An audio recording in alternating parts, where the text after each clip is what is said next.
OMG! Mga Mars, sino bang hindi mahuhulog sa alindog ni Maris?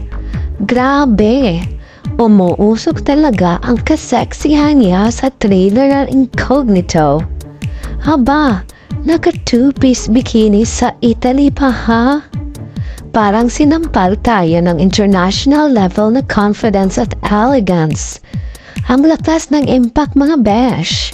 Tipong papahawak ka sa dibdib sa intense ng hotness. At hindi ko kinaya. She reminds me of Stockholm sa Money Heist.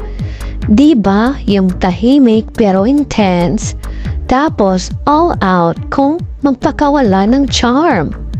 Tapos may mga eksena rin sa Incognito na parang biglang may Zendaya vibe si Maris.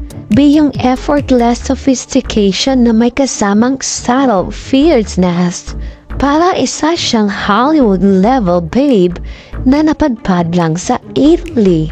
Ibang klase ang appeal ni Maris, mga Mars at mga Kabeks. Kasi hindi lang siya basta pa-cute, may lalim ang sensuality niya. Parang pinagsamang Maria Clara at modern-day bombshell. Ya kahit may mga issues siyang pinagdadaanan, ramdam ko na pwedeng ang gawing stepping stone yan para mas umarangkada ang career niya. Ang tanong, mapapalaki kaya ng team niya ang oportunidad na ito? Kasi kung ako ang manager niya, besh, di ko palalampasin.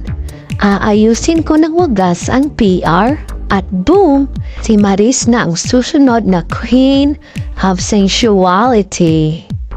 Kaya mga Mars, ano sa tingin niyo? Bet niyo bang maging next hot star si Maris?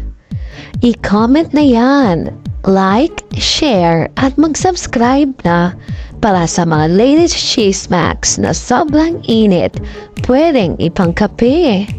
Tandaan, ang Pinoy Showbiz News lang ang tunay na home of chika with extra spice.